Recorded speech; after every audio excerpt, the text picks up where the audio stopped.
Hola a todos, bienvenidos a esta clase de Introducción a Excel.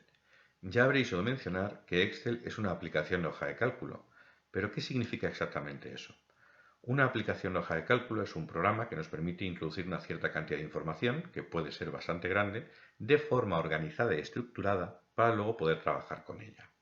Y claro, nada más abrir el documento nos encontramos con una especie de tabla infinita y con un montón de celdas vacías. ¿Qué mejor manera de colocar una gran cantidad de información de manera organizada que hacerlo precisamente en forma de tabla, distribuyéndola en filas y en columnas? Pero mucho cuidado. Si queremos que todas las herramientas de Excel, tanto las básicas como las avanzadas, nos funcionen correctamente, no nos vale colocar cualquier tipo de tabla. Tenemos que crear siempre tablas de datos. ¿Y qué es una tabla de datos? Pues algo muy sencillo.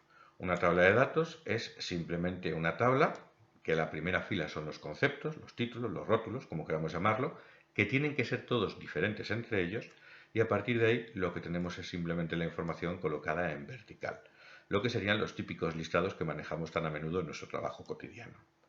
Esto es fundamental. Si la organización de la tabla no es vertical, no funcionarían herramientas como la ordenación, los esquemas, los subtotales, las tablas dinámicas.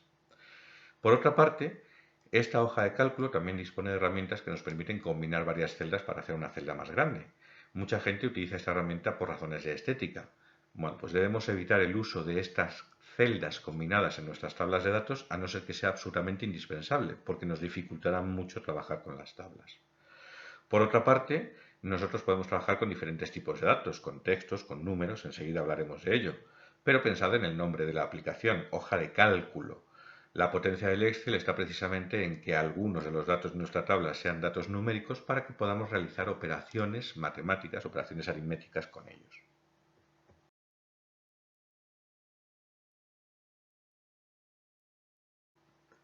En Excel hay hasta 5 tipos de datos diferentes con los que podemos trabajar. Dado que se trata de una hoja de cálculo, el tipo de datos más importantes serán los números. Números que pueden ser pues, números naturales positivos, el propio cero, números enteros negativos con signo, números que tengan decimales. También podemos utilizar pues, el punto de millar. Me da igual escribir los 1000 con punto que sin punto. En cuanto al uso de la coma y el punto, dependerán de la configuración regional de Windows o de la propia configuración personalizada del Excel. Si estamos en configuración española, pues la coma es el separador de decimales y el punto el separador de millares. Podemos utilizar expresiones con el símbolo del porcentaje, que también es un formato igual que el punto de millar, porque 7% en realidad es lo mismo que 0,07. Y hay incluso expresiones muy curiosas, pues como 1 y 4, que sería 1 por 10 a la cuarta, ¿vale? Que el Excel me lo deja así, que es notación exponencial, lo científica. No hay datos específicos para las fechas y las horas. Las fechas y las horas en una hoja de cálculo también son números, con un criterio que ya veremos en su momento. Fijaos en un detalle muy importante y es que mientras no fuerce la alineación, si Excel reconoce al dato como un número válido, lo deja alineado a la derecha dentro de su celda. Con los datos de tipo numérico nosotros podemos hacer operaciones aritméticas, sumas, restas, multiplicaciones, incluidas las fechas y las horas. El siguiente tipo de datos son los textos. Un texto será cualquier expresión que yo cree con caracteres alfabéticos o combinando caracteres alfabéticos con caracteres numéricos. También se considera texto cualquier expresión que parezca un número pero que no sea un número válido, en este caso por ejemplo el 4.5, o un intento de fórmula mal realizado como este 2 más 3 que el Excel no me ha entendido y simplemente lo ha dejado escrito. Los textos, como veis, quedan por defecto alineados a la izquierda en su celda. Esto es muy importante porque si nosotros forzamos una alineación ya no distinguiríamos un dato numérico válido de uno que no lo sea. Cualquier persona que tenga cierta experiencia en Excel os dirá que deberíais aplicar los mínimos formatos posibles hasta que terminéis de trabajar con el documento y luego ya lo embellezcáis. Con los textos también se pueden hacer operaciones, conversión a mayúsculas, minúsculas, concatenar cadenas, extracción de subcadenas. El tercer tipo de datos son los tipos de datos lógicos, que son solamente dos, el verdadero y el falso. Fijaos que el Excel me los ha transformado, los ha puesto todo en mayúsculas y los ha centrado. No son textos. Los datos lógicos los utilizaremos para establecer condiciones, si se cumple algo o si no se cumple algo. El cuarto tipo de datos son los errores. Estos normalmente se producirán como resultados de fórmulas, en este caso he intentado dividir 1 entre 0, o en este caso voy a intentar pedirle que me haga el factorial del número, pues 1.000.000, y creo que me he pasado un poquito de largo. Los errores son expresiones que, como veis, comienzan por una almohadilla. Por último, El quinto tipo de datos son las celdas vacías, es decir, una celda en la que no hemos hecho nada. Y tened cuidado porque no es lo mismo una celda vacía auténtica que una celda que parece vacía como resultado de una fórmula. Estos son los 5 tipos de datos que tiene el Excel.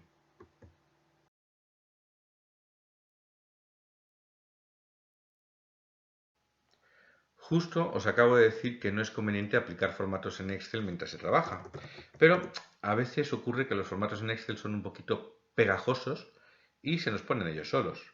Veamos un ejemplo. Yo escribo el número 1000 en una celda. Bien, pues el primer dato numérico que escribáis en una celda vacía, automáticamente le da formato a esa celda. Y como yo aquí he escrito un número con punto millar, si lo borro y escribo cualquier cantidad que tenga más de 4 cifras, automáticamente al darle al intro ya me aparece el punto de millar. Esto podría ser bueno si el documento está terminado y estoy haciendo una corrección. Pero es que si yo cojo y escribo el número 2,7, me aparece un 3. El Excel nunca os va a cambiar un dato por otro. Estáis visualizando un 3, pero en la celda hay un 2,7. Y es que lo que ocurre es que el formato que tiene esta celda es formato de punto millar con 0 decimales y el Excel me lo enseña redondeado. Otro formato muy pegajoso son los porcentajes. Esta celda yo he puesto un símbolo de porcentaje. Perfecto, es un número válido, está a la derecha. Si ahora solamente quiero el número 5, si yo me dejo llevar, sería un 5%. Y si le intento quitar el símbolo de porcentaje, obtengo un bonito 500%. Algo parecido me ocurre directamente pues, con las fechas. Si yo directamente en esta celda pues pongo, no sé, el 3 de abril, 3 de abril que por defecto me lo pone del año en el que estamos, ¿vale? El año en curso. Suponer que yo me equivoqué y no quería un 3 de abril, quería simplemente el número 1000. Aquí lo que me aparece es un 26 de septiembre, no de 2020, de 1902. Porque las fechas en Excel empiezan a contar desde el día 1 de enero de 1900. Así que si contáis 1000 días, llegaréis a esta fecha. ¿Y qué hacemos entonces? Bueno, tenemos varias opciones. Si nosotros tenemos una zona de datos donde se nos han puesto unos formatos que no nos gustan, pues cambia los formatos, quítalos o pon otro que te guste. En las versiones actuales de Excel tenemos este bonito desplegable en la zona central de la ficha inicio, donde podemos elegir rápidamente una serie de formatos muy utilizados. Y el más importante es el formato general. El formato general, como veis, nos quita cualquier formato numérico, eso sí, sin afectar a negritas, cursivas, colores, bordes o sombreados que tuviéramos puesto. Esto nos permite limpiar todos los formatos para ver de verdad qué tenemos en las celdas y a partir de ahí poder obrar en consecuencia. Otra opción que tenemos sería esta goma de borrar. Esta goma de borrar, borrar contenido sería la tecla suprimir, esto borra el contenido de las celdas pero no los formatos, o podríamos hacer un borrar formatos. Borrar formatos es más potente que el formato general porque este sí que nos quita los formatos numéricos y también nos quita bordes, colores, subrayados, negritas, etc. Por último, si queréis hacer limpieza completa, también tenéis un borrar todo, que las deja blancas como estaban de fábrica, aunque muchos de vosotros tenéis la costumbre adquirida de que cuando una zona no os gusta, lo que hacéis directamente es eliminar la columna entera, porque ya habéis sufrido ese efecto desagradable de que si dejas las celdas borradas y no las has borrado bien, luego al final se te pegan formatos que estaban por allí escondidos. Otro problema que tenemos es que los formatos en Excel se heredan. Si yo, por ejemplo, pinto la fila 5 de color amarillo y pinto la fila 6 de color rojo, bueno, pues si quiero insertar una fila en medio, yo seleccionaría la fila 6 y haría un insertar con botón derecho o con la combinación de teclas control más, que es mucho más cómoda. Pero la pregunta es, ¿y de qué color sale? Y no vale decir naranja. Saldrá amarilla. Siempre que insertemos una fila o una columna en Excel, se hereda el formato del elemento anterior, si es una fila de la que está encima y si es una columna de la que está a la izquierda. Eso significa pues, que si yo tengo directamente una serie de informaciones, como por ejemplo pues, un dato, una fecha, vamos a poner unos cuantos. Pongo simplemente el número 20, el 10 de abril, el número 30 y el 2 de mayo. Bueno, si yo ahora mismo simplemente lo que hago es insertar una columna aquí, entre el dato 1 y la fecha 1, como lo que tengo a la izquierda es un número, cualquier cosa que yo escriba aquí va a salir con un formato de número, el número 50. Sin embargo, si yo insertara una columna entre una fecha y un dato, como lo que tengo a la izquierda es una fecha, cualquier cosa que yo ponga aquí automáticamente va a salir con un formato de fecha. Bueno, pues no te pongas nervioso. Seleccionas la zona, le aplicas un formato general como decíamos y ya está. No hay ningún otro problema.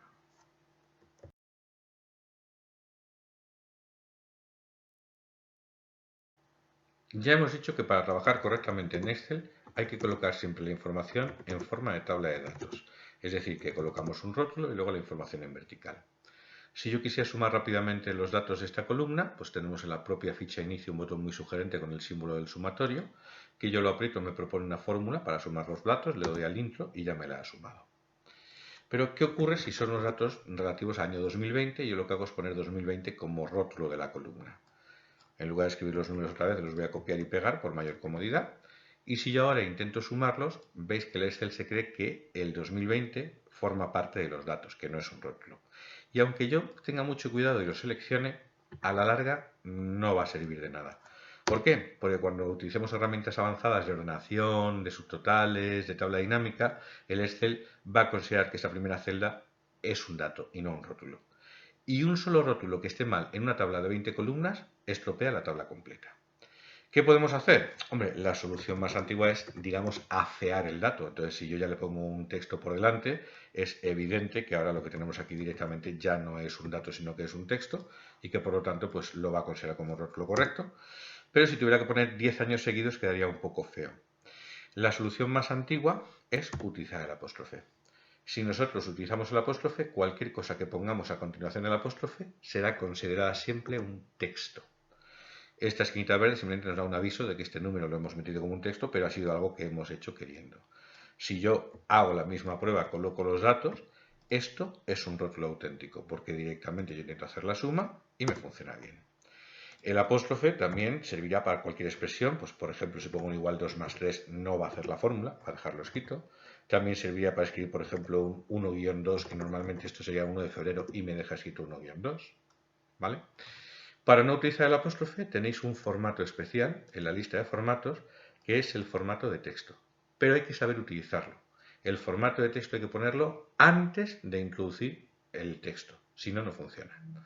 Si yo a esta celda que está vacía le aplico un formato de texto y ahora escribo simplemente un 2020, evidentemente se me ha quedado como un rótulo. Podemos hacer la misma prueba como estaba haciendo, coloco los datos y cuando intente sumarlos, es un rótulo.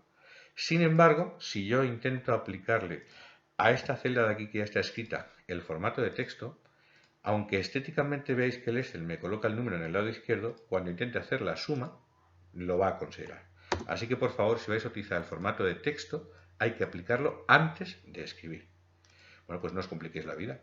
¿Qué me costaría en un documento vacío, antes de empezar a escribir, si esto va a ser una fila de rótulos, ponerle simplemente un formato de texto? Ya está.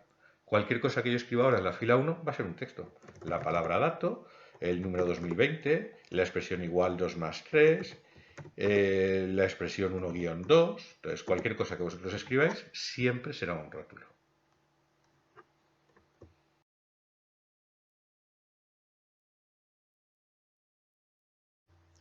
Hemos hablado de tipos de datos, hemos hablado de formatos, hemos hablado de rótulos, pero queremos empezar a trabajar con Excel y hacer cálculos. Bueno, pues si queremos escribir una fórmula en Excel, tan solo tenemos que empezar a escribir utilizando el símbolo igual. Eso le indica al programa que lo que escribamos a continuación es una expresión y que deberá intentar interpretarla. Al poner el 2, el símbolo del más y el 3, el Excel, cuando le demos al intro, nos enseña el resultado, que es el número 5. Si nos posicionamos en la celda, veremos la fórmula en esta barra alargada, que es la barra de fórmulas, donde haciendo un clic podemos editar cualquier expresión, por si quisiéramos hacer un cambio. Aunque desde hace muchas versiones de Excel, con un simple doble clic o la tecla F2, podemos editar la fórmula en la propia celda por mayor comodidad. Si hacéis algún cambio y queréis aceptarlo, pues le damos al intro, y si no, pues la tecla escape. Existen diferentes operadores en Excel que deberíamos conocer. Vamos a hacer una pequeña tabla, pues mira, le pongo formato de texto y también le pongo negrita y cursiva, negrita y centrado a la primera fila. Y vamos a poner pues lo que sería el nombre de la operación, el nombre del operador, un ejemplo, el resultado. Y la columna C le voy a poner también formato de texto porque aquí no quiero que me haga las fórmulas. Acabamos de ver la suma, el operador es el símbolo más, como ejemplo de uso el 2 más 3 y el resultado pues un 5. Evidentemente la siguiente operación sería la resta, como ejemplo de uso el 2 menos 3, el resultado pues ya podéis suponer que sea un menos 1. La siguiente sería una multiplicación con el asterisco, 2 por 3 sería el ejemplo de uso y el resultado pues será un 6. No acaba de caber bien. Bueno, pues si hacemos un arrastre en la línea que separa las cabeceras de las columnas, podemos cambiar la anchura o un doble clic para que el Excel haga un ajuste exacto. Y después de la multiplicación vendría la división. Como veis, no puedo utilizar la barra inclinada porque si le intento escribir lo que hace es activarme los menús. Esto funcionaba en el antiguo Lotus hace ya más de 20 años. Voy a hacer un doble clic en la celda para poder escribir la barra. Pero bueno, en cualquier caso, 2 dividido entre 3, que nos dará como resultado pues un 0,666, muchos seises. Esto en matemáticas tiene infinitos decimales, pero en Excel no hay infinitos decimales. Nos interesa conocer cuántas cifras tiene ese resultado, porque eso es la precisión de nuestro programa, y eso nos dirá qué tipo de cálculos podemos hacer con Excel. La precisión de Excel son números de 15 cifras, no importa dónde esté colocada la coma. Como aquí tenemos un 0, no cuenta, habrá 15 decimales. Si tuviéramos un 27, algo, lo que tendríamos es hasta 13 decimales. Veis que después de 15 cifras ya no tenemos resultado. Puede parecer poco, pero 15 cifras es muchísimo. Pensad que 1.000.000.000 español de euros tiene pues el 1, 12 cifras más que son 13 y todavía os quedan las cifras 14 y 15 para los decimales. Y con 1.000.000.000 de euros se pueden hacer cálculos interesantes. La siguiente operación matemática que tenemos es la potencia con el acento circunflejo. No os equivoquéis al escribirlo, es un acento, así que se utiliza la tecla correspondiente, mayúsculas el acento, que no sale nada, y luego se le da a la barra espaciadora para dibujarlo. O sea, igual 2, circunflejo espacio, 3. En cualquier caso, esto sería pues 2 elevado al cubo y el resultado pues será un 8. Y no tenemos más operadores matemáticos en Excel. Cualquier otra operación que queramos hacer, pues no sé, un seno, una tangente, son funciones predefinidas que tiene el fabricante, que eso es otra cuestión. Pero símbolos directos, lo que son operadores, solo tenemos estos 5. Nos queda una operación más, pero no es aritmética, que sea la concatenación. La concatenación representada por el símbolo del ampersand, el símbolo del AND inglés. Ejemplo de uso, pues 2 ampersand 3, y si vemos el resultado, no es el número 23, sino el texto 23. Y es que el ampersand se utiliza normalmente para concatenar cadenas de texto.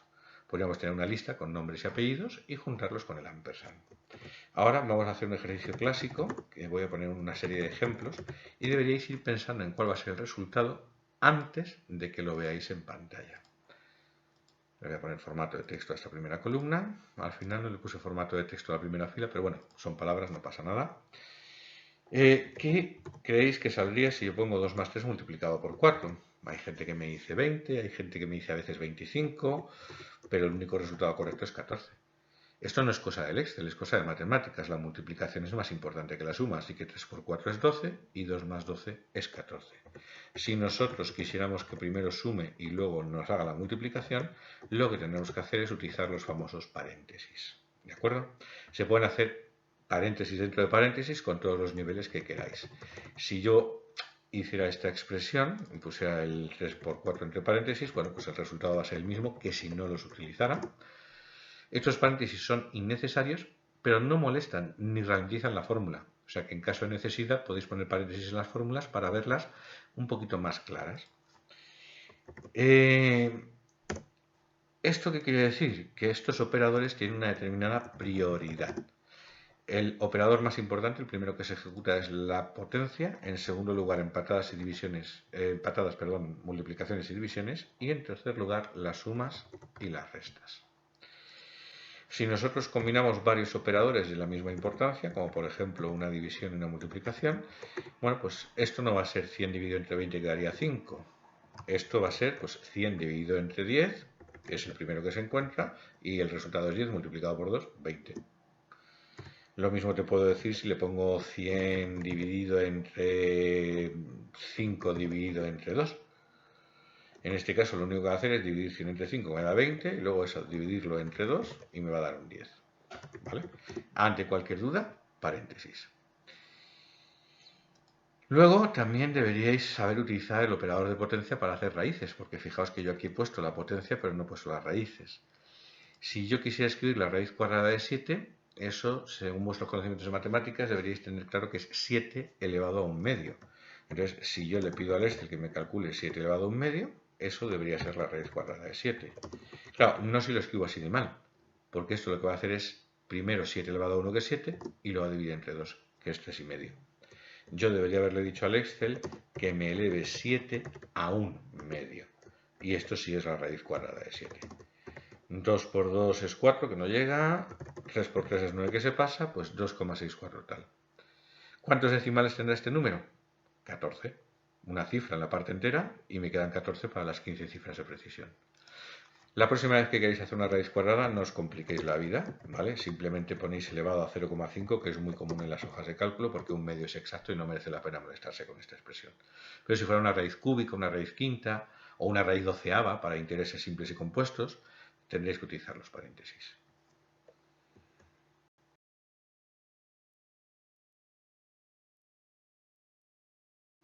Con todos los conceptos previos que hemos visto ya podemos empezar a trabajar un poquito más en serio. Creamos un documento, lo vamos a ir guardando con el nombre de ferretería. Vamos a hacernos una especie de pequeña tabla de facturas. Y bueno, pues como va a ser una tabla de datos, le ponemos formato de texto a la primera fila y aprovechamos para ponerle negrita y centrado. El propio fabricante recomienda que a la fila de rótulos se le ponga un formato distinto, una simple negrita y centrado son suficientes, para que luego las herramientas automáticas como ordenaciones y filtros la identifiquen rápidamente como fila de rótulos. Vamos a poner tornillos, tuercas, fijaos que el Excel tiene una función de autocompletar si vais a poner una palabra que ya existía en la misma columna, arandelas, pernos. Vamos a poner un precio unitario, 0,18, 0,15, 0,10, 0,17. Yo he escrito 0,10, pero como el 0 a la derecha no es relevante en matemáticas, el Excel me lo ha quitado. Una cantidad, pues no sé, 235, 189, 87, 214. No me cabe bien precio unitario, se ve feo y tampoco me gusta cómo queda esta coma alineada. Si yo esto lo imprimo, ¿se va a ver bien alineado y cabe o se va a ver así de mal? El Excel es una aplicación de las que se denominan WYSIWYG. Estas son las iniciales en inglés de la expresión what you see is what you get, que básicamente significa que tal como lo estás viendo te lo vas a comer por la impresora. Así que antes de imprimir, antes de dar el documento por finalizado, habrá que arreglarlo. Yo podría modificar la anchura de la columna, pero me da un poquito de rabia supeditar la anchura de la columna al rótulo y no a los datos, así que en este caso voy a optar por abreviar el rótulo simplemente. Y bueno, pues más adelante aprenderemos a escribir rótulos a doble altura. Y esto lo arreglaremos cuando apliquemos un formato, pero estamos recomendando en esta clase que los formatos los apliquemos al final. Vamos a ir calculando un importe, cualquier momento es bueno en ofimática para guardar. Y claro, si vamos a hacer una fórmula empezamos por el igual. Y no vamos a escribir los números a mano. La gracia es que yo voy a referenciar las celdas. ¿Dónde está el precio de los tornillos? Pues en la celda B2. Pondría el por. ¿Dónde está la cantidad de tornillos? Pues en la celda C2. El Excel me hace una bonita auditoría de colores automática para que sepa si estoy apuntando bien. Pocos usuarios suelen escribir las fórmulas así a mano. Normalmente lo que hacemos es combinar los clics de ratón en las celdas con el teclado y vamos señalando celdas y poniendo operadores con el teclado. En cualquier caso, para terminar, no os mováis porque podría variar la última referencia, le dais al intro para terminar y tenemos el resultado. Lo más importante es que como estamos trabajando con celdas, si yo cambio el dato, automáticamente cambia el resultado. Esta capacidad de las hojas de cálculo de que al variar un dato cambie el resultado se la conoce como análisis y es fundamental para saber que estáis trabajando bien. Si algún día en un documento de Excel os cuesta mucho esfuerzo cambiar los datos para que varíen los resultados, posiblemente lo tengáis mal planteado.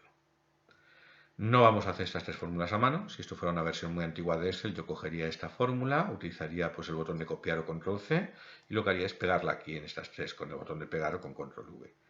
Y esto funciona porque no ha puesto la misma fórmula. Yo aquí tenía B2 por C2, pero aquí he puesto B3 por C3, B4 por C4 y B5 por C5. O sea que las referencias de las celdas han ido variando de forma relativa al movimiento que he hecho.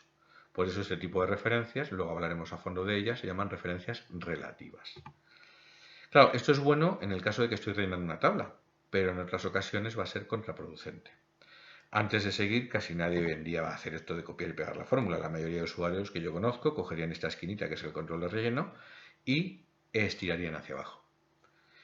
Y bueno, hay un método mucho más eficiente, que sería simplemente apuntar a la esquinita y hacer doble clic. Ya se encarga el Excel de rellenar automáticamente hasta la última fila.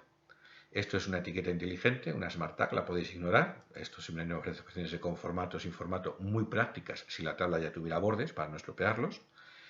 Y por cierto, lo del doble clic solo funcionará si la columna adyacente, derecha o izquierda, me da igual, está ya rellena. ¿Vale? Si hubiera una columna vacía por en medio no funcionará. Estupendo. Pero, ¿qué pasa si yo, por ejemplo, quisiera hacer una fórmula de un importe parecido al que tengo y reaprovecharla? Si yo cojo y copio esto, voy a hacer un simple copiar y pegar con las teclas Ctrl-C, Ctrl-V, me salen ceros. Claro, porque esta fórmula que ha puesto, como veis, está apuntando a estas dos celdas. Pensarlo de forma relativa. Aquí estoy multiplicando las dos celdas de mi izquierda. ¿Que bajo? Las dos celdas de mi izquierda. ¿Que me voy a la derecha? Las dos celdas de mi izquierda, que son las de la columna de Fige y nada por nada es nada, con formato numérico un 0. Entonces, claro, esto de aquí, la verdad es que no me vale para mucho. Sin embargo, si yo hubiera utilizado un cortar y un pegar, si yo corto con las tijeras o con control X y luego lo pego, no me varían los resultados. Esto es fundamental, es un axioma de las hojas de cálculo. Cualquier operación que hagáis que sea copiar o que esté relacionada con copiar, siempre os hará variar las referencias de las fórmulas de manera relativa. Sin embargo, también os garantizo que cualquier operación que hagáis que sea cortar o que esté relacionada con cortar, nunca os hará variar los resultados. Voy a dejar esto donde estaba, le voy a dar a deshacer simplemente, ¿vale?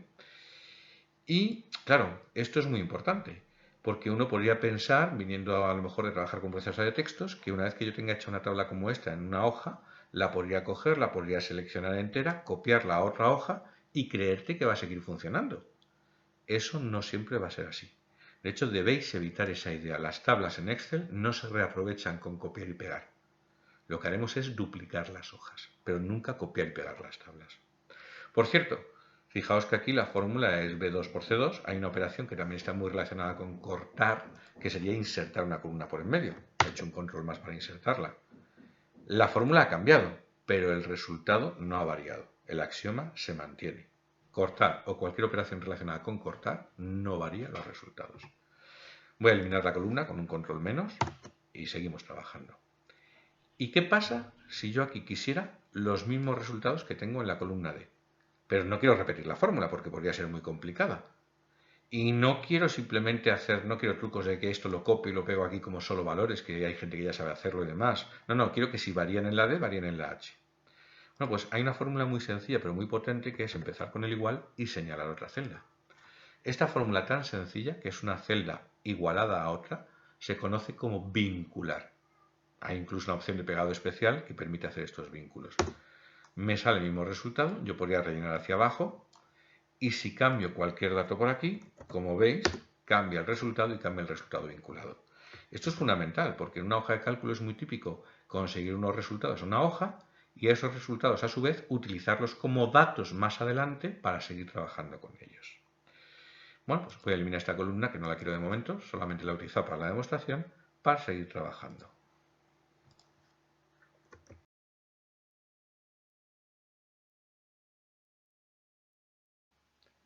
Sigamos trabajando. Nos apetece calcular un descuento.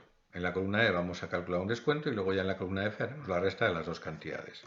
Bueno, pues el descuento será simplemente el importe de los tornillos, ya que estoy en la fila de los tornillos, multiplicado, pues no sé, un 12%, que podría escribirlo pues como 12 el porcentaje, o 12 partido por 100, o 0,12. Me voy a quedar con el 12 y el símbolo del porcentaje. Bueno, nos lo calcula bien. Rellenamos para abajo, haciendo doble clic en el control de relleno, y nos calcula perfectamente todos los descuentos. No parece que haya problema. He cambiado de opinión, no creo que el descuento sea un 12%. Si yo cambio el 12 por un 15 la primera fórmula, cuando le dé al intro, solo varía esa. Así que tengo que tener mucho cuidado porque podría hacer una fórmula incoherente. Si quiero que todos tengan el mismo descuento, tengo que acordarme de volver a rellenar hacia abajo. El control de relleno reemplaza los valores existentes. Acabo de decir que prefiero que sea un 14%. Pues otra vez, lo mismo. No, me he cansado. Esto es un ejemplo de lo que os decía. Me está costando mucho esfuerzo jugar con los datos para ver qué pasa con los resultados. Entonces, esta fórmula, aunque los resultados están correctos, está mal planteada. ¿Dónde está el fallo? El fallo está aquí. Nunca debemos escribir cantidades numéricas fijas dentro de una fórmula de Excel, porque lo que estamos haciendo es quitarle potencia a la hoja de cálculo. La estamos bajando al nivel de una calculadora. Si yo quiero utilizar un dato como el 15%, lo pongo en una casilla aparte y luego lo referencio. Una fórmula bien hecha de Excel tiene que ser solamente referencias de celda. Celda más celda, celda por celda, celda dividida por el cuadrado de una celda elevado al logaritmo neperiano de otra, fáciles o difíciles, pero únicamente referencias de celdas. Bueno, pues hagamos lo que os he dicho. Voy a poner aquí fuera un rotulito. Ya os he dicho que todo lo que hagamos tiene que ser tablas de datos. Y claro, si va a ser una tabla de datos, no pongo el valor a la derecha, que podría quedar bonito, pero si quiero aprovechar herramientas modernas como la herramienta tabla, el dato tiene que ir debajo. Esta es la tabla de datos más pequeña que podemos construir, un rótulo y un dato debajo. ¿Qué haríamos entonces? Bueno, pues el descuento de los tornillos sería pues el importe de los tornillos multiplicado por el tipo de descuento que está en esta celda. Le doy al intro, sale bien, y al rellenar para abajo, vaya, me nos salen 3 ceros. Claro, el problema es las referencias relativas. Aquí está multiplicando el importe por el tipo de descuento y al bajar una multiplica el siguiente importe por la siguiente casilla que está vacía, por la siguiente y por la siguiente. Si yo hubiera puesto 4 veces el 12%, sí funcionaría bien, pero no es la idea que tenemos. Claro, si yo tuviera 4 descuentos, esto no estaría fuera de la tabla, esto estaría formando parte de la tabla y tendríamos la opción de que cada uno de los productos puede tener su tipo de descuento. Pero no es el planteamiento que quiero, yo quiero el mismo tipo de descuento para todos los productos. Así que tenemos que convencer a Excel de que multiplique estos 4 importes por solamente una celda. ¿Vale? Para eso tenemos que aprender a manejar lo que serían las referencias relativas, absolutas y mixtas. Una expresión como A12, que es la que hemos utilizado, es una referencia relativa. Si nosotros la utilizamos en una fórmula, cuando luego rellenamos, es decir, hacemos operaciones de tipo copiar, van a variar la letra y el número según el movimiento que hayamos hecho. Si te mueves de arriba a abajo, cambiará el número, que es la fila, y si te mueves de derecha a izquierda, cambiará la letra, que es la columna. Si conseguimos ponerle el símbolo del dólar a la letra A y al número 12, tiene que llevar un dólar cada uno de ellos, a esto lo conocemos como una referencia absoluta. Hay otras dos opciones. Podemos ponerle el dólar solamente a la letra, pero no al número. Y esta referencia, que no es ni absoluta ni mixta, ni absoluta ni relativa, ya lo he dicho sin querer, se la conoce como mixta. Mixta de columna porque estamos inmovilizando la letra que es la columna. Y claro, me quedaría la opción de A $12, que será la referencia mixta de fila. La referencia absoluta es la que necesitamos para nuestro problema concreto de ahora. La referencia absoluta, como inmoviliza la fila y la columna, la utilizamos para datos auxiliares, también llamados datos fijos. De hecho, hay mucha gente que cuando utiliza el $, dice fijar una celda, que son datos que normalmente están situados fuera de tu tabla de trabajo. Claro, fijaos bien, si yo digo que esto es igual al importe, esta es una celda normal, hay varias, no le pongo ningún dólar, por el tipo de descuento, como esta celda es única, es un dato auxiliar, está fuera de tu tabla, le vamos a poner el dólar. Se podrían escribir a mano, pero hay un atajo. La tecla F4 del teclado, con un solo toquecito, nos pone el doble dólar en la letra y en el número. Le damos al intro, sale el mismo resultado y al rellenar para abajo nos salen bien. Porque fijaos bien que de 2 por dólar a $12, de 3 la azul va cambiando, pero la roja no puede cambiar, de 4 por dólar a $12 y de 5 por dólar a $12. ¿Vale? Entonces, el uso de la referencia absoluta es bastante fácil de entender. Datos auxiliares, datos fijos que están fuera de tu tabla. ¿Para qué se utiliza entonces la referencia mixta, la de columna? Bueno, pues mira, las referencias mixtas son obligatorias en tablas de dos variables, que son tablas donde unos datos vayan en forma de columna y otros datos vayan en forma de fila, pero también deberían utilizarse en tablas de una variable como las tablas de tipo listado que estamos manejando. Es decir, que lo que hemos hecho aquí no está bien hecho del todo. Las referencias mixtas de columna deberían utilizarse siempre que tengas un bloque de datos con forma de columna, es decir, que están situados en vertical.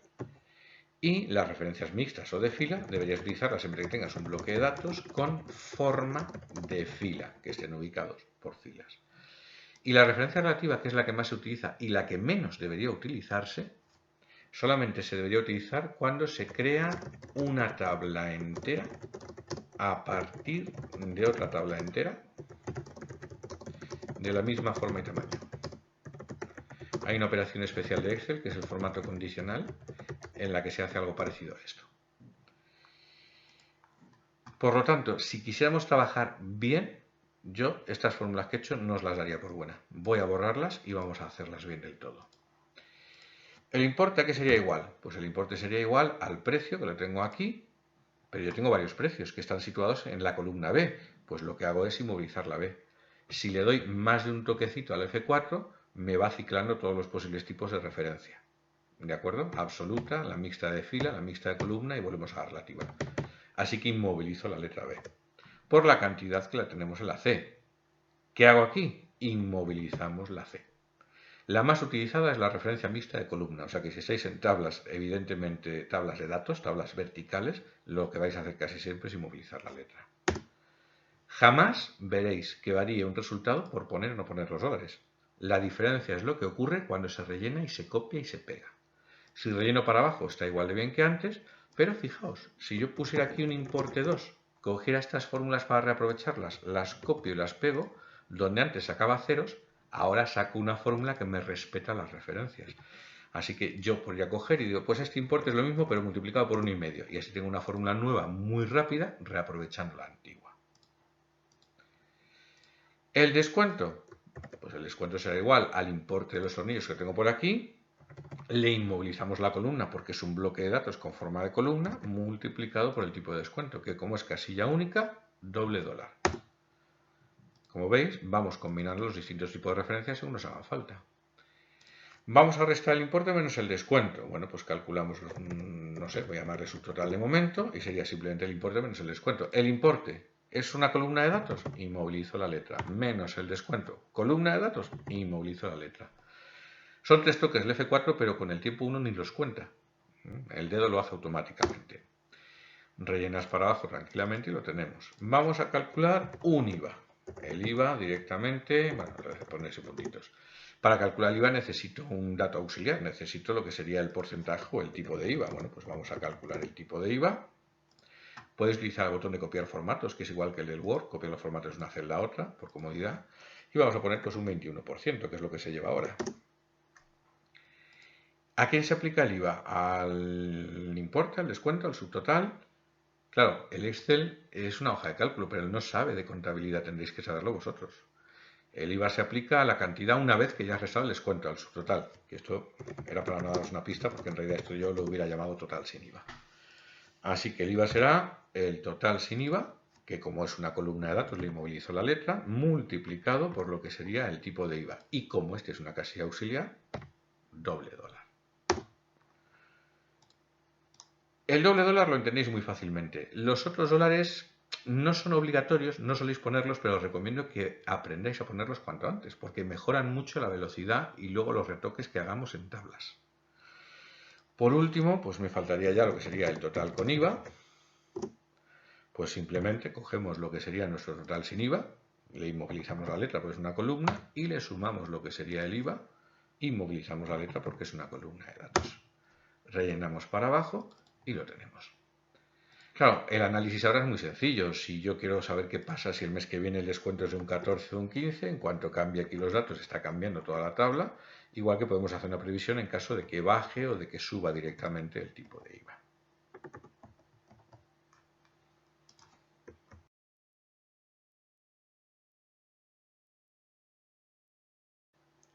En los documentos con tablas de datos, que son tablas de una variable porque todos los datos van en una única dirección, el uso de las referencias mixtas que hemos hecho es opcional aunque recomendable.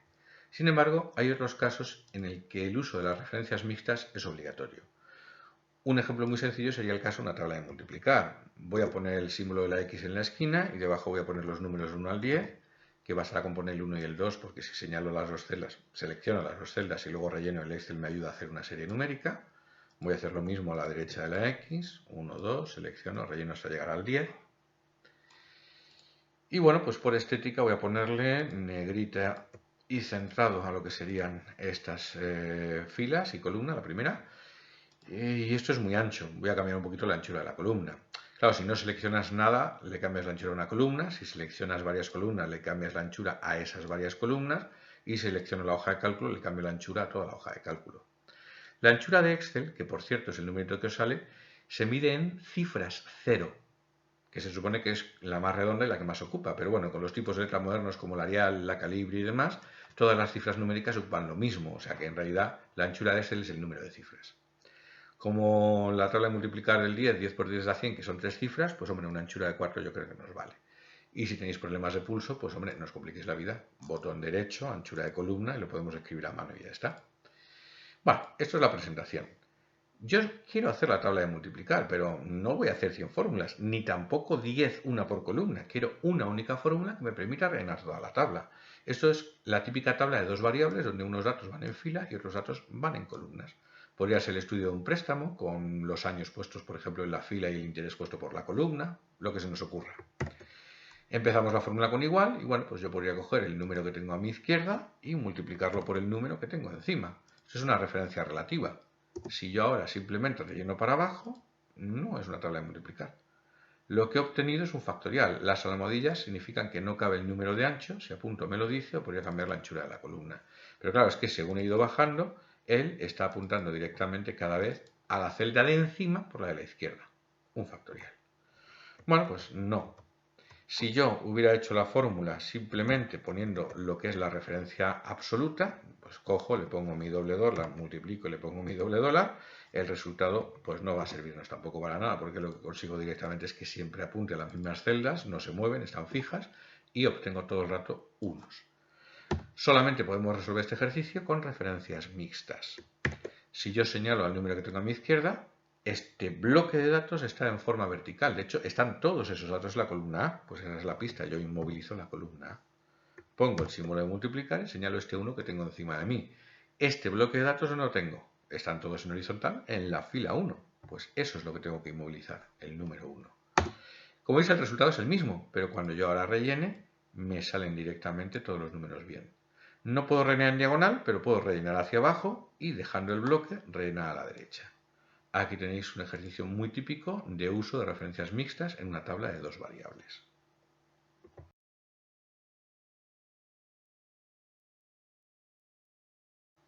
Ya hemos terminado de hacer los cálculos de la tabla, así que vamos a aplicar unos formatos para que nos quede algo más presentable.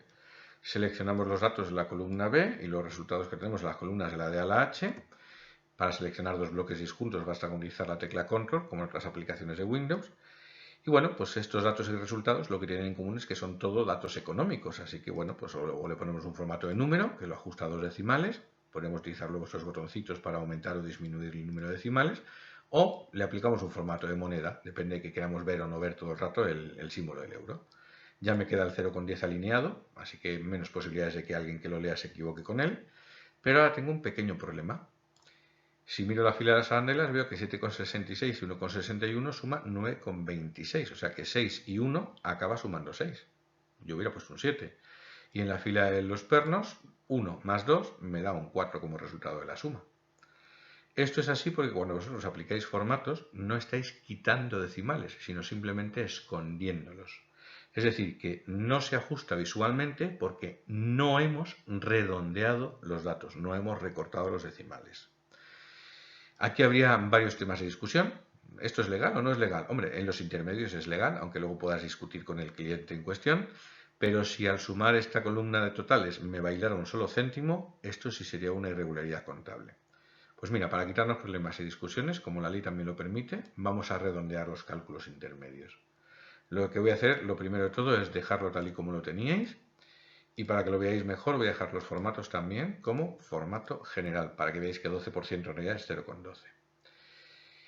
Los conocimientos básicos de matemáticas siempre vienen bien. Los decimales, ¿con qué operaciones crecen? Pues únicamente cuando multiplicamos y dividimos, porque al sumar y restar no varía la cantidad de decimales. Si multiplicamos un número con 2 decimales por otro número que tenga 3 decimales, el resultado podría tener hasta 5 decimales.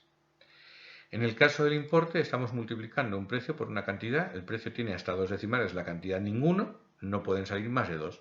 Luego no tenemos que perder el tiempo redondeando el importe. Lo podríamos hacer en un exceso de celo, pero no es necesario. Sin embargo, el descuento viene de multiplicar un importe con hasta 2 decimales por un tipo de descuento que tiene 2 decimales y podrían salir hasta 4. Por suerte no hay que repetir la fórmula entera, el Excel nos permite anidar una fórmula dentro de otra. Y aquí no nos basta con los operadores básicos que hemos aprendido a manejar. Tenemos que utilizar funciones. Las funciones son operaciones más o menos complejas que el fabricante ya tiene incorporadas, ¿vale? Claro, lo de la función nos viene de esa expresión matemática tan conocida en la que nosotros solemos escribir que el resultado y es igual a la función f aplicada a los datos x, eso que leemos y igual a f de x. Aquí y va a ser la celda, así que lo que haremos nosotros en Excel es escribir simplemente el nombre de la función y luego entre paréntesis poner los datos. Y le he puesto un puntito porque algunas funciones en Excel tienen puntos en los nombres. Lo que nunca va a haber es tildes o espacios en blanco. Bueno, pues Vamos a editar la fórmula del descuento, me coloco al comienzo de la fórmula, que es después del signo igual, y si empiezo a escribir las letras red, ya me ofrece automáticamente una lista de funciones que tienen incluidas esas letras, ¿vale? Que comienzan por ellas o que las tienen por en medio. Y la función que yo quiero es la función redondear, ¿vale? Hay otras variantes, pero la redondear normal. Si yo la escojo con un doble clic ya me la escribe y me pone incluso el paréntesis de abrir. Así que con cuidado de no borrar lo que tenemos, me sitúo al final y no voy a darle al intro. Porque si os fijáis bien en este especie de cartelito de ayuda, el Excel me dice, para que yo lo sepa, que la función redondear depende de dos datos. El número que quiero redondear, habría que poner un punto y coma, y con cuántos decimales quiero dejarlo. Al poner un punto y coma, el cartelito de ayuda ya me dice por dónde voy, me va guiando un poquito, y como estamos trabajando con moneda, pues le dejamos 2 decimales. Ahora sí, cierro el paréntesis, le doy al intro. Claro, ha cambiado la primera. Acordaos, tengo que rellenar hacia abajo para que me haga las otras. Claro, el total sin IVA es una suma, con lo cual automáticamente ya tiene 2 decimales porque al sumar no van a crecer. Bien, bueno, en realidad es una resta es lo mismo que una suma. El IVA también es una multiplicación. Tendremos que hacer exactamente lo mismo. Me coloco al comienzo de la fórmula, ponemos nuestro redondear. La gente que preferís teclado podríais bajar hasta abajo y utilizar la tecla tabulador para completar la fórmula. Y en cualquier caso me coloco al final, pongo punto y coma 2 decimales y cierro el paréntesis. Y que no se te olvide rellenar hacia abajo. Ahora ya veis que 6 y 1 suma 7 y 1 y 2 suma 3. Y como todos los totales siguen 2 decimales, cuando luego hagamos la suma no se saltará ningún céntimo ni hacia arriba ni hacia abajo. Como ya tenemos todo técnicamente con 2 decimales, ahora le voy a aplicar un formato de moneda, pero con la tranquilidad técnica de que por dentro todo va con 2 decimales. En cuanto al tipo de descuento, el tipo de IVA, pues les aplicamos un formato de porcentaje y ya está. Me los pone con 2 decimales. Bueno, pues estos botoncitos que he tocado varias veces en la clase de hoy nos permiten poner o quitar decimales visualmente. Vamos a guardar, que siempre está bien.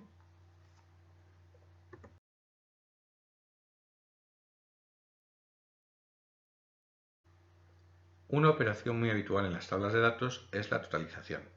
Totalizar una tabla consiste en coger todos los datos de una determinada columna y resumirlos con una única operación estadística, generalmente la suma, aunque también podemos calcular pues, un promedio, un máximo, un mínimo. Dado que en la parte superior de la tabla tenemos los rótulos, generalmente los totales se colocan en la parte inferior de la tabla. La duda es si yo quiero colocar el total pegado a la tabla, separado, o sea lo mismo. Y más que si quiero colocarlo es si debo. Bueno, pues la única respuesta correcta es que los totales deben ir separados de las tablas. Si nosotros calculamos el total pegado a la tabla, cuando hagamos operaciones de ordenación, de tablas dinámicas o de filtros, el Excel moverá esta fila con las demás y nos proporcionará resultados incorrectos. Si hacemos un gráfico nos pondría pues una serie de columnas y una columnaza al final que sería el total. Los totales siempre tienen que ir separados. Claro, si yo intento utilizar el botón de la autosuma que hemos visto antes en un ejercicio, el Excel me propone sumar los datos que tengo más la fila vacía. Ahora la siguiente duda es si al totalizar debo o no debo incluir la casilla de la fila en blanco. La respuesta correcta es que sí. Si yo hago el total y no incluyo la celda de la fila en blanco, cuando más adelante añadamos filas nuevas a la tabla, la fórmula no las tiene en cuenta y tendré que volver a corregir todas las fórmulas trabajando un montón de tiempo extra. Sin embargo, si nosotros cuando hagamos esta fórmula de totales incluimos la fila en blanco, cuando más adelante insertemos filas nuevas en la tabla, la fórmula se ha estirado sola como una pastilla de chicle y directamente ya tenemos los resultados actualizados.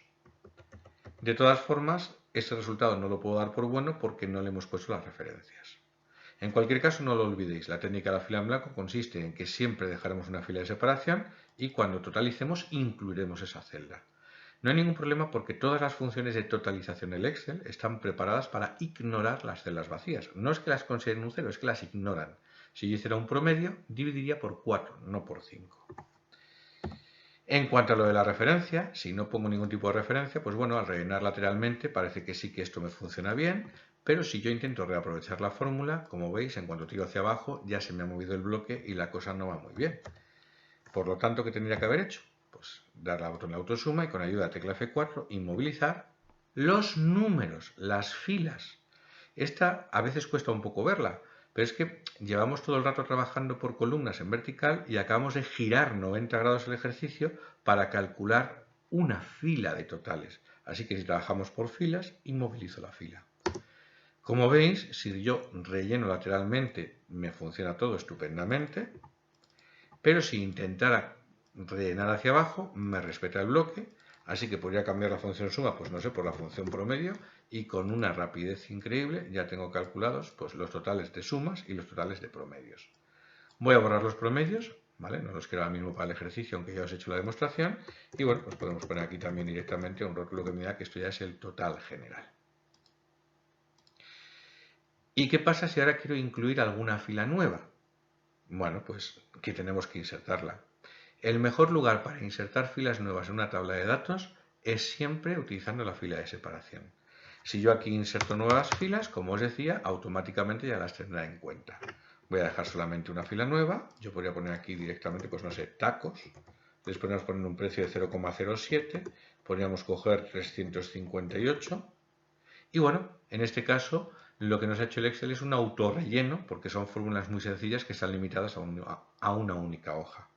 Si las fórmulas fueran un poquito más complejas, se nos hubiera quedado simplemente así. Y lo que hubiéramos tenido que hacer es coger las fórmulas de la fila anterior y rellenar nosotros manualmente hacia abajo. Pero en todo caso veis que el total ya ha variado, ya lo tiene en cuenta. Si insertamos por en medio, bueno, no es aconsejable, funcionaría, aunque no va a hacer nunca el autorrelleno, no os lo recomiendo. Pero sobre todo nunca debéis insertar por encima de la tabla, porque en ese caso la primera fila, como veis, no quedaría dentro de lo que es el bloque de datos, ¿vale? Alguien podría decirme, ya, pero es que yo quiero insertar la fila por en medio. Y bueno, ¿por qué? ¿Qué razón justifica que tú quieras poner una fila en lugar del final de una tabla en medio de una tabla? La única que se me ocurre es una ordenación. Bueno, pues no te compliques la vida. Ponla al final y luego le pides al Excel que te lo ordene, que para eso es un programa que trabaja con tablas. Si yo quisiera ahora ordenar esto alfabéticamente por producto, ¿qué haría? Pues para empezar, nada de empezar marcando la tabla entera que hace mucha gente o marcar la columna producto. No, dejaos llevar. Si el Excel ya sabe trabajar perfectamente, es un programa diseñado para trabajar con tablas de datos. Con toda naturalidad te colocas en cualquier celda de la columna del producto y utilizando el botón de ordenar, aunque para estas operaciones hay mucha gente que se va a la ficha de datos que los tiene un poquito más grandes y demás, pues mira, de la A a la Z, ya está. Él sabe perfectamente que los rótulos son los rótulos y no se tocan y que la fila total está separada y tampoco la mueve. O lo prefieres alfabéticamente al revés. Si quieres te lo ordeno del más barato al más caro o del más caro al más barato. Voy a dejarlo alfabéticamente por producto y voy a guardar el documento así.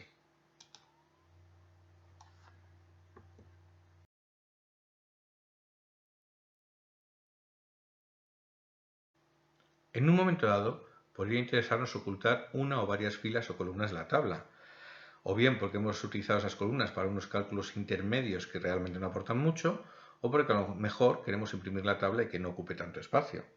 Claro, yo podría coger el descuento y simplemente con botón derecho en la cabecera de columna decirle que me lo oculte, y aunque la columna no la veo, sigue estando, y si varío los datos, los resultados que estén en esa columna seguirán cambiando. Y lo mismo podría hacer con la columna del IVA, que realmente pues, son un desglose. La tabla no ha perdido significancia, he escondido los resultados intermedios, pero sigo teniendo unos datos que son perfectamente coherentes. Si ahora quiero mostrarlas, pues podría marcar desde la D hasta la H o más fácilmente toda la hoja y con botón derecho en una cabecera de columna decirle que quiero que me las muestre. Lo mismo que acabo de hacer con las columnas, podríamos hacerlo con las filas, pero tenemos un pequeño problema. Si yo escondo la fila de los tacos, fijaos bien en el total, que son 149,91, cuando oculto la fila de los tacos, directamente me la sigue sumando aunque esté escondida. Y esto es un problema, porque si yo quisiera una versión de la tabla, una versión alternativa en la que no tuviera en cuenta este producto, estos resultados no me valen. Podría intentar llevarme estos datos a una segunda hoja y hacer la suma de lo que estoy viendo. Pero también voy a tener problemas. Si selecciono la tabla, que en lugar de con el ratón es mucho más práctico ponerse en cualquier celda y utilizar la combinación de teclas Control E, la copio, me voy a una hoja nueva y le digo simplemente que me la pegue, también me aparece la fila que tenía. Y encima, como veis, ya os decía yo que por el movimiento de referencias podríamos tener problemas. Me está poniendo ceros en los descuentos y los IVAs y estas cantidades no son correctas. Igual que he añadido una hoja con el signo más, que no lo he explicado pero me habéis visto enseguida, con botón derecho podría eliminar la hoja fácilmente y ya está. Si alguna vez necesitáis llevaros una tabla que tenéis con filas o columnas ocultas y queréis llevar solamente lo que estáis viendo a otra hoja porque os hace falta, hay una solución muy sencilla, que sería pues coger la tabla y antes de hacer la operación de copiar, en el botón de buscar que tenemos en la ficha inicio de Excel, hay una operación especial que es ir a especial, válgame la redundancia. Yo esto lo utilizo muchísimo porque permite buscarme errores, celdas con fórmulas, celdas que no tengan valores lógicos y también celdas visibles. O con un clic y aceptar o con doble clic, él solo me ha marcado las celdas visibles. Cuando yo ahora hago un copiar, se nota por la forma que tienen las hormiguitas estas discontinuas, y cuando yo me vaya a una hoja nueva y le dé a pegar, me ha pegado solamente lo visible. Y por cierto, me lo ha pegado como valores. Aquí no hay fórmulas, porque si yo no pego una tabla completa y él intentara pegar las fórmulas, nos podría ocurrir lo que pasaba antes con los ceros, que directamente pierda coherencia y no tenga información válida.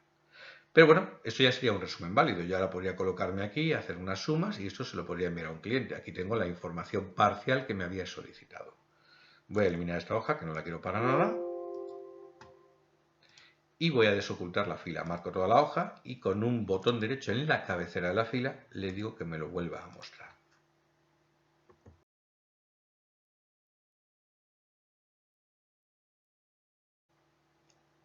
Ocultar y mostrar filas en una tabla de datos, dependiendo de determinadas condiciones, es una operación muy habitual que recibe el nombre de filtro. Afortunadamente, en las versiones actuales de Excel disponemos de una potente herramienta denominada autofiltro que nos facilita enormemente esta operación. Para aplicar autofiltros a una tabla, basta con situarse en cualquier celda de la misma. De hecho, no os recomiendo que seleccionéis la tabla, la misma recomendación que os hacía para ordenar, y en el mismo desplegable donde estaban los botones de ordenar, o en la ficha datos que tenemos los mismos botones un poquito más grandes, aplicamos la opción de filtro. Eso va a aparecer el símbolo de un desplegable en cada uno de los rótulos de la tabla. Si abrimos dicho desplegable, nos aparecerá una lista con todos los conceptos de dicha columna y vemos que hay unas casillas de verificación que convierten en un juego de niños lo que sería el tema de poder seleccionar uno o varios de los conceptos de esa columna. Por ejemplo, podemos quitar la casilla de verificación de los tacos para no ver la fila correspondiente. Eso sí, nos sigue sumando los importes correspondientes a la fila. Nosotros podemos aplicar condiciones en varias columnas al mismo tiempo. Yo podría coger la columna del total y en lugar de utilizar las casillas de verificación, aplicar una condición de filtro en la que le diga que quiero datos mayor que 30 euros. Y me está aplicando las dos condiciones al mismo tiempo. Para borrar estas condiciones podríamos ir ahora columna por columna seleccionando la opción de todo o la opción de borrar filtro en esta columna o mucho más rápido utilizar este botoncito de borrar todas las condiciones del filtro. Afortunadamente, trabajando con autofiltros podemos resolver también el problema de que si escondo una fila me sume la información correspondiente a la misma. Veamos cómo se hace el truco. Una vez aplicados los autofiltros, necesitamos aplicar alguna condición que esconda por lo menos una de las filas. Así que voy a esconder los tacos. ¿Veis que me sigue sumando la información? Bueno, pues voy a borrar estas operaciones. Si nosotros intentamos utilizar el botón de la autosuma en una tabla filtrada, el Excel no pondrá la función suma. Nos pondrá una función mucho más avanzada que es la función subtotales. Lo primero, voy a poner las referencias al bloque, que es el mismo bloque que cuando sumábamos, incluida la casilla vacía. Y en cuanto al numerito 9, es un código que indica que estoy haciendo una suma. Que si lo borráis, veréis que nos aparece un desplegable con diferentes códigos para las diferentes operaciones. Entonces, como veis, el 9 se corresponde con la suma. Si tenéis suficiente habilidad, yo os recomiendo que pongáis el 109, que es un código mejorado, y en un curso un poquito más avanzado ya os explicaré la diferencia entre el 9 y el 109. Pero bueno, 9 nos vale, 109 mejor todavía. Bueno, no me está sumando la información correspondiente a los pernos, solo está sumando la información de lo que veo. Voy a ordenarlo para izquierda. Si nosotros cogemos y directamente quitamos la condición de los filtros, lo veo todo. Si yo, por ejemplo, aplico un filtro y solamente elijo los tornillos y las tuercas, únicamente veo la suma correspondiente. Otra cosa muy importante que tenéis que saber sobre los autofiltros es que cualquier operación que hagáis en una tabla filtrada solo afecta a lo visible, sin que tengáis que utilizar lo del botoncito de ir a especial ni nada parecido. Así, si yo seleccionara esta zona, le dijera que quiero copiarlo, me voy directamente a una hoja nueva y lo pego, solamente me está pegando lo visible. Me lo ha pegado como solo valores, igual que nos pasaba antes cuando hicimos la operación especial. Mejor todavía, si yo selecciono la tabla y además le añado un par de filas que lo puedo hacer con mayúsculas y la flecha abajo para incluir esta fila de totales, yo podría copiarlo, me lo podría llevar a una nueva hoja y ya tengo directamente lo que es una extracción parcial de datos y la suma correspondiente a esa extracción parcial. Muchísimo más rápido y más potente que trabajar ocultando y mostrando las filas a mano. Una vez que hayamos terminado, pues yo puedo quitar las condiciones de los filtros y no molesta mucho, pero si no os apetece también podéis quitar los filtros en cualquier momento con el mismo botón con el que los habéis puesto.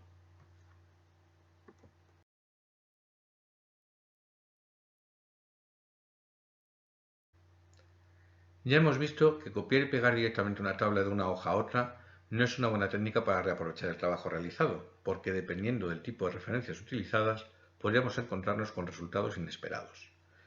La técnica más eficiente sería duplicar la hoja entera que contiene una tabla. Antes de explicaros cómo se hace, vamos a organizar un poquito la información que tenemos en este ejercicio. De entrada me gustaría cambiar el nombre de la hoja, que lo podríamos hacer con botón derecho o con un simple doble clic en la pestañita. Vamos a llamar a esto facturas de enero. Y luego no me gustaría tener los datos auxiliares en la misma hoja que las facturas, porque si esa tabla crece al final me van a molestar. Bueno, pues voy a crear una nueva hoja, la voy a llamar tipos. Y simplemente pues voy a cortar los datos de esta hoja, cortar los datos y pegarlos en la otra. Perdón, he hecho copiar sin querer. Entonces los corto y los pego. Ya os he dicho antes que siempre que hagamos cortar o cualquier operación relacionada, los resultados no varían. Lo único que ocurre es que las fórmulas A son un poquito más complejas porque las referencias llevan el prefijo de la hoja por delante. Como está el dato en otra hoja no vemos la auditoría de colores, pero bueno, funciona estupendamente.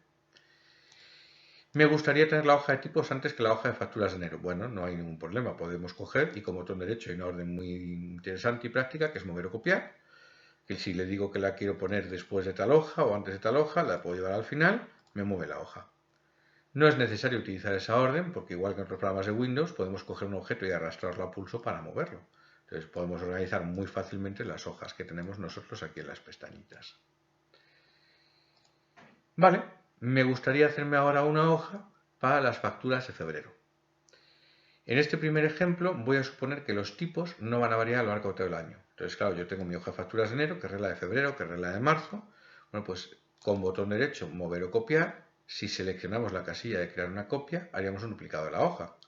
O bien, aplicando conocimientos de otros programas de Windows, si yo estoy moviendo un objeto, he empezado primero a arrastrar con el ratón.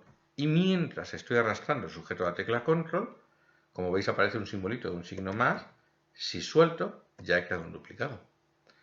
Yo podría coger, llamar a esto pues facturas de febrero y lo mismo que he creado las de febrero, podría volver a duplicarla para crear las de marzo, etcétera, etcétera. Claro, los productos no tendrían por qué ser los mismos, evidentemente las cantidades posiblemente serían diferentes. Y lo más importante de todo, ambas hojas están vinculadas con la hoja de los tipos. Si nosotros variamos aquí algún dato, va a afectar a todas las hojas de facturas. Podéis mirar los resultados, 149 en esta, 49 en esta. Si yo subo el tipo de descuento van a bajar. Aquí ya directamente se nos ha ido a 144 y aquí se nos ha bajado a 47. Voy a dejarlo como estaba y voy a eliminar la hoja de facturas de febrero. ¿Y si el planteamiento fuera un poco diferente? ¿Y si pudieran cambiar los datos auxiliares de mes en mes? Bueno, es decir, que esos son los tipos de enero, pero en febrero puedo tener sus propios tipos, en marzo los suyos, etc. ¿Vale? Igual que nosotros podemos mover las hojas de una en una y copiarlas de una en una, yo podría seleccionar dos hojas, igual que en otros programas de Windows con la tecla Control, y duplicarlas juntas. Si lo vais a hacer con el ratón, hay un pequeño problema, es que si son las únicas dos que existen, como que se atasca. Entonces voy a crear una hoja vacía simplemente para que no se produzca este efecto. Selecciono las dos hojas, empiezo a arrastrarlas y simplemente sujetando el control suelto. Y tengo dos duplicados. Este sería el tipos de febrero y este sería facturas de febrero. Igual que antes, pues los datos de la factura de febrero posiblemente serían diferentes. Pero no hemos duplicado una sola hoja, sino que hemos duplicado la pareja. Bueno, pues la hoja de facturas de enero ha quedado vinculada con su hoja de tipos y la hoja de factura de febrero ha quedado vinculada con su hoja de tipos. Si yo varío el tipo del 12 al 15, esto habrá afectado a esta factura, ha bajado de 149 a 144, pero aquí se mantienen los 49 que tenía. Así que, como veis, cuando tengáis fórmulas cruzadas entre varias hojas, es muy importante que tengáis en cuenta cuando vayáis a duplicar estas hojas si queréis duplicar solo una de ellas o queréis duplicar el grupo completo.